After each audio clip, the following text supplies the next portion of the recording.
আসসালামু আলাইকুম, অপরূপা ব্লগ থেকে জানাই অনেক অনেক শুভেচ্ছা ভালোবাসা। তোমরা কেমন আছো?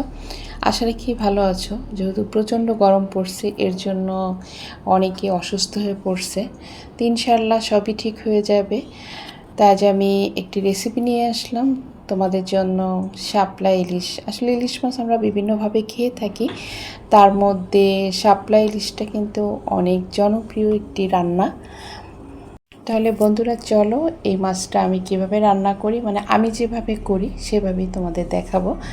তো ফার্স্ট আমরা মাছটাকে কেটে সুন্দর করে ধুয়ে পরিষ্কার করে নিয়েছি। এখানে আমি হলুদ, মরিচ, সামান্য পরিমাণ মরিচের গুঁড়া আর লবণ, এই তিনটা দিয়ে প্রায় 10 থেকে 15 মিনিট আমি মাছটাকে মেখে রেখে দিয়েছি, যেহেতু লবণটা যেন মাছের মধ্যে ঢুকে মশলাটা।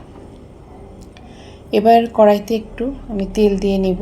আর আমি ফার্স্টে লবণটা দিছি এটার কারণে যে মশলাটা যাতে না ছুটে। তের মধ্যে আমি দিয়ে নিচ্ছি এখানে যে মশলাটা দিছি, এটা হচ্ছে পেঁয়াজ বাটা, কাঁচামরিচ বাটা।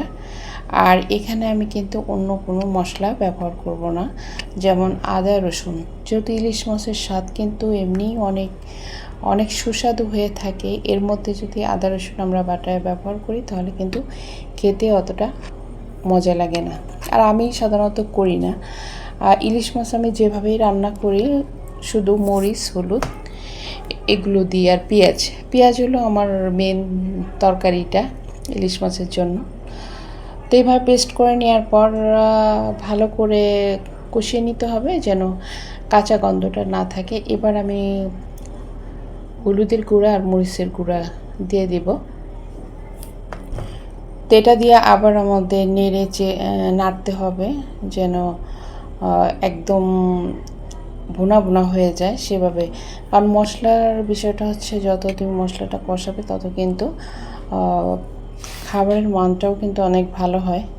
আমি সবভাবে রান্না করে দেখছি যে আসলে কম মশলা ভুনার পরে কেমন লাগে বা বেশি কষানোর পর কেমন লাগে। তো যখন দেখবে মশলা এভাবে তেল উঠে আসছে তখন মনে করবে যে মশলাটা কষানো হয়ে গেছে।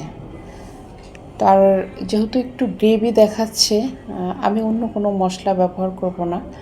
আর শাপলা, এদিকে কিন্তু আমি শাপলাটা বেছে ধুয়ে পরিষ্কার করে রেখেছি। আর এক সামান্য পরিমাণ হলুদ আর লবণ মাখা।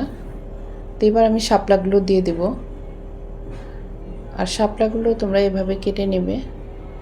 আর এই শাপলাটা হচ্ছে আমাদের বিলের শাপলা। আমাদের বিলের শাপলাটা কিন্তু অনেক মজার একটা শাপলা। হয়তো তোমরা ভাববে যে তোমাদের এলাকার শাপলা এর জন্য বেশি মজা, তা না। সত্যি সত্যি আমাদের বিলের শাপলা কিন্তু অনেক মজা। তো আমি অনেকগুলোই নিয়ে আসছিলাম, তারপর সেগুলো রান্না থেকে শুরু করে অনেকভাবেই খেয়েছি। তাই কিছু শাপলা ছিল, এই শাপলাগুলো দিয়ে ভাবছি ইলিশ মাছ দিয়ে রান্না করি। তো এভাবে একটু শাপলাটা কষিয়ে নেবে যাতে মশলাটা শাপলার ভিতর ঢুকে। আর যেহেতু আমি এর আগে লবণ দিয়ে শাপলাটা মাখানো হয়েছে, তার মধ্যে যাতে শাপলাটা পাঞ্চা পাঞ্চা না লাগে। তো এভাবে বেশ সময় ধরে যখন শাপলাটা দেখবে শাপলাটার গায়ে গায়ে তেল ভেসে উঠছে, তখন মনে করবে শাপলাটা কষানো হয়ে গেছে। এভাবে তোমরা একটু রান্না করে খেয়ে দেখো যে এটার স্বাদটা অন্যরকম, অনেক মজার একটা রেসিপি। তো এবার আমি মাছগুলো সুন্দর করে উপরে দিয়ে দিব, এক এক করে মাছ দিয়ে দিচ্ছে। আর মাছটা বেশি ভাজবে না, কারণ বেশি ভাজা হলে কিন্তু ইলিশ মাছের স্বাদ ভালো লাগে না।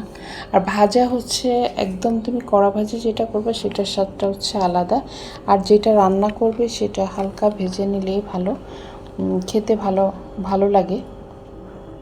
যেহেতু আমরা দুজন মানুষ, এর জন্য মাথা, লেজ, মাছ সব মিলিয়ে রান্না করছি।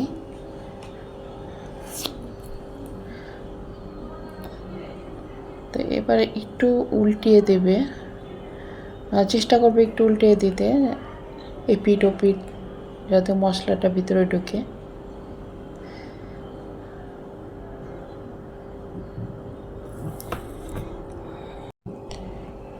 এখন আমি পরিমাণ মতো, যেহেতু আমার কষানো শেষ, পরিমাণ মতো ঝোলের পানিটা আমি দিব।